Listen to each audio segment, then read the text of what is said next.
Bonjour à tous, bienvenue sur Paris Turf TV pour notre nouvelle émission reçue 5 sur 5 qui concerne notre dernier rendez-vous dominical du meeting de Deauville.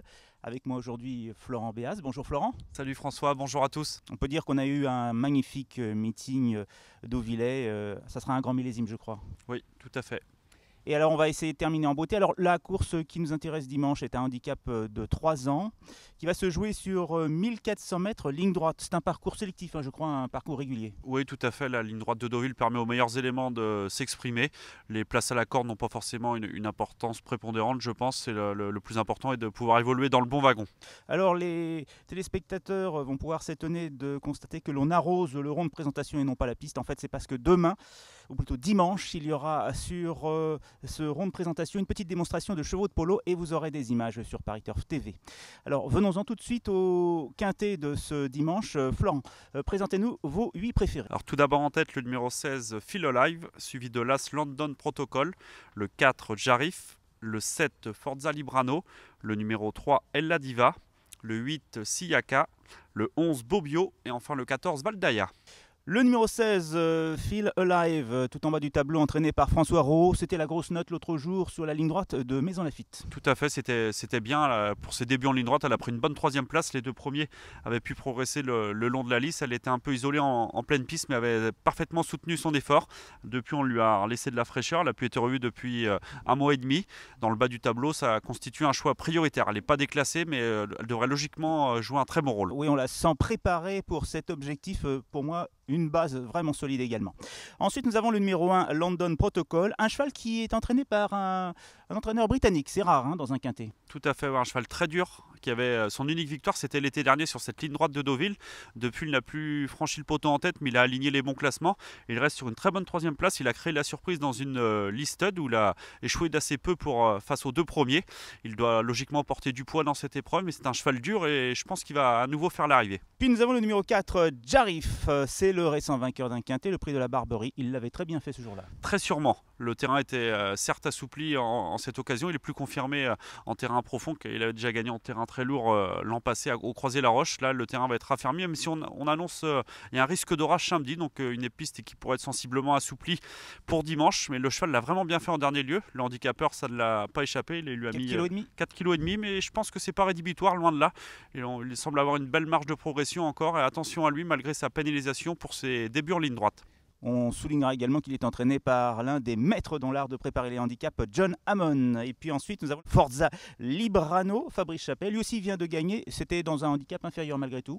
Tout à fait, mais c'est un cheval qui cherchait sa course. Il avait été remarqué à plusieurs reprises en ligne droite. Et il l'a fait d'assez peu, mais sûrement.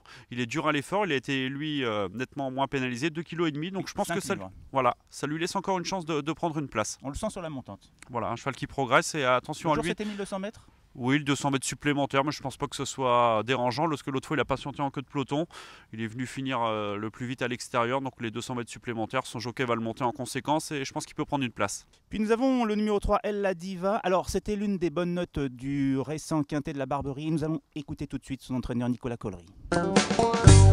Nicolas, Ella Diva, une concurrente qui a dû vous faire plaisir parce que la dernière fois, elle a enfin montré ce qu'elle était capable de faire. Oui, un peu surpris parce que 41 de valeur, c'est jamais évident. Petite pouliche, on avait 59 kilos sur le dos. Elle se comportait très très bien en étant un petit peu malheureuse à l'entrée de la ligne droite, mais bon, elle nous a rassurés. Elle a montré qu'elle était compétitive. Elle nous avait un peu déçus dans les listed race, mais à chaque fois on tombait sur des vrais lots de groupes. En fait, c'était des listed un peu déguisés avec des malheureuses de poules d'essai et tout ça. Donc toujours 6e, bien couru, et elle a montré qu'elle était en fait compétitive à cette valeur-là. Nicolas, cette fois, on retrouve les 1400 mètres en ligne droite qu'elle connaît, donc finalement ça peut être un atout.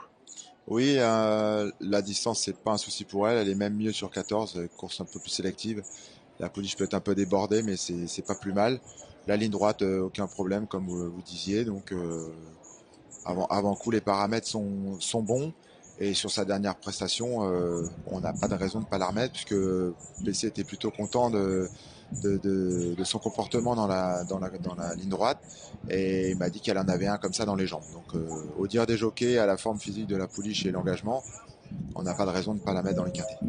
Seul reproche qu'on pourrait lui faire, C'est peut-être le poids. Elle va devoir porter encore une nouvelle fois une lourde charge. Oui, mais bon, c'est comme l'autre jour. L'autre jour, on a été un peu surpris, mais c'était une bonne surprise. Et si elle n'avait pas été malheureuse, elle aurait sans doute été deuxième, peut-être mieux. Mais bon, voilà, il faut pas en tenir compte. Elle a montré qu'elle était capable. Donc, sur ce qu'on a vu et sur les paramètres que je vous ai dit, pour moi, sa place à l'arrivée.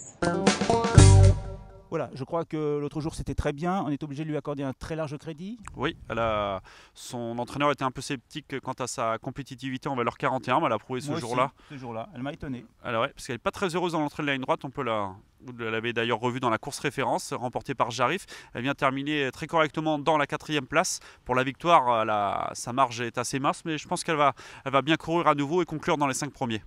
Très bien Florent, alors vous allez retrouver en incrustation le récapitulatif de votre sélection, mais est-ce que vous avez une pépite à nous suggérer pour cette dernière réunion dominicale de Deauville? J'aime bien le 302 Échauffour, un pensionnaire de Jean-Claude Rouget qui est estimé par son entourage. Après un break de plusieurs mois, il a effectué une bonne rentrée sur le parcours qui nous intéresse en prenant une bonne 2e place. Je pense qu'il devrait être monté en condition sur cette reprise de contact et il trouve une belle opportunité de s'imposer. Un fils de Le Havre, en plus les talents magiques.